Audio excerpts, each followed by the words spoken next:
గత కొన్ని రోజులుగా అమెరికాను ముప్పతిప్పలు పెడుతున్న కార్చిచ్చుల రగడ ఇప్పట్లో ఆగేలా కనిపించడం లేదు.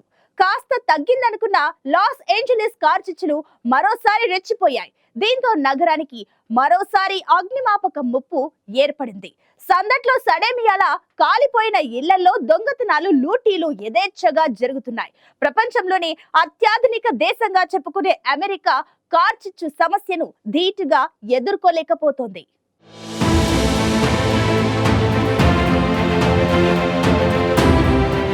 అమెరికాలోని లాస్ ఏంజల్స్ నగరానికి మరోసారి అగ్నిమాపక ముప్పు ఏర్పడింది. తూర్పు ప్రాంతంలోని శాంటా ఆనా నది వద్ద కొత్తగా మంటలు చెలరేగాయని అధికారులు తెలిపారు. ప్రస్తుతం బలమైన గాలుల కారణంగా మంటలు వేగంగా విస్తరిస్తున్నాయి. ఫైర్ ఫైటర్లు మంటలను నియంత్రించేందుకు ప్రయత్నిస్తున్నప్పటికీ గాలుల తీవ్రత వల్ల ఇది పెద్ద సవాలుగా మారింది. మంటలు ప్రభావిత ప్రాంతాల్లో నివసిస్తున్న జురుపా అవెన్యూ, క్రెస్ట్ అవెన్యూ, బురెన్ ప్రాంత ప్రజలకు అధికారులు తక్షణమే తమ ఇళ్లు ఖాళీ చేయాలని హెచ్చరించారు. మంటలు ప్రజల నివాస ప్రాంతాలకు చేరే అవకాశం ఉందని, ప్రజల భద్రత కోసం ముందస్తు చర్యలు తీసుకోవాలని సూచించారు. శాంటా ఆనా గాలులు మంటలను మరింత విస్తరించేందుకు దోహదపడుతున్నాయి.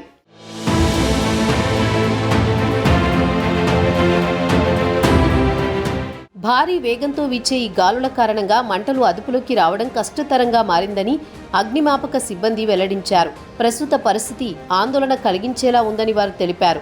మంటల్ని నియంత్రించేందుకు ఫైర్ ఫైటర్లు నిరంతరం కృషి చేస్తున్నారు. భారీ యంత్రాలు, నీటి ట్యాంకర్లు ఉపయోగించి మంటలను ఆర్పేందుకు ప్రయత్నిస్తున్నారు. అయినప్పటికీ గాలుల ప్రభావం వల్ల ఆపరేషన్ మరింత క్లిష్టతరంగా మారుతోందని అధికారులు చెప్పారు. మంటల వల్ల నష్టాలను తగ్గించేందుకు అధికారులు అన్ని చర్యలు చేపడుతున్నారు. ప్రజలను సురక్షిత ప్రాంతాలకు తరలించేందుకు విపత్తు నిర్వహణ బృందాలు సమన్వయం చేస్తున్నాయి. లాస్ ఏంజల్స్లో ఇటువంటి ఘటనలు తరచూ జరుగుతుండటంతో అధికారులు మరింత అప్రమత్తంగా ఉంటూ ప్రజలకు సహాయాన్ని అందిస్తున్నారు.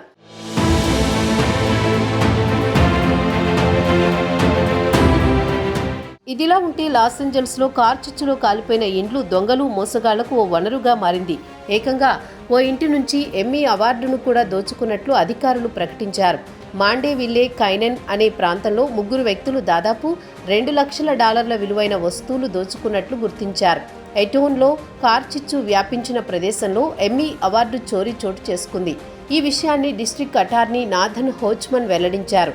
పసిఫిక్ పాలిషేడ్స్లో వ్యాపించిన మంటలు 23,713 ఎకరాలను దగ్ధం చేయగా, ఎటోన్లో వ్యాపించిన మంటలు 14,117 ఎకరాలను దహించి వేశాయి. 2 చోట్ల కలిపి దాదాపు 20,000 నిర్మాణాలు కాలి బూడిదయ్యాయి. మొత్తం 63 చదరపు మైళ్లు అగ్నికి ఆహుతైంది. ఈ వైశాల్యం బార్బడోస్ దేశం కంటే ఎక్కువని చెబుతున్నారు అధికారులు.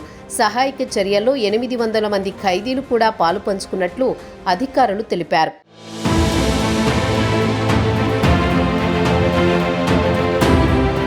మరోవైపు 100 మంది నేషనల్ గార్డ్స్ ఇప్పటికే ఇక్కడ అగ్నికీలలతో పోరాడుతున్నారు.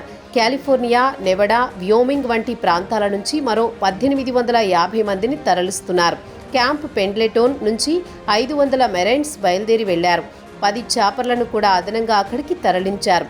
పాలిసేడ్స్, ఎయిటోన్ ప్రాంతాల్లో వేల మంది నిరాశ్రయులుగా మారి సాయం కోసం అర్థిస్తున్నారు. దీనిని కొందరు మోసగాళ్లు అదనుగా చేసుకుని నిధుల సేకరణ పేరిట స్కామ్లకు పాల్పడుతున్నారు.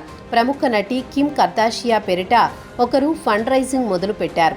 ఈ విషయం ఆమె గుర్తించి తన అభిమానులను హెచ్చరించారు. మోసగాళ్లు, ముఖ్యంగా వృద్ధులు, వలస వచ్చిన వారు, ఇంగ్లీష్ మాట్లాడలేని వారిని లక్ష్యంగా చేసుకుంటున్నట్లు కాలిఫోర్నియా అటార్నీ జనరల్ రాబ్ బోంటా పేర్కొన్నారు. సాయం చేయడానికి ముందుకు వచ్చే వారిని మోసం చేస్తున్నారని అన్నారు.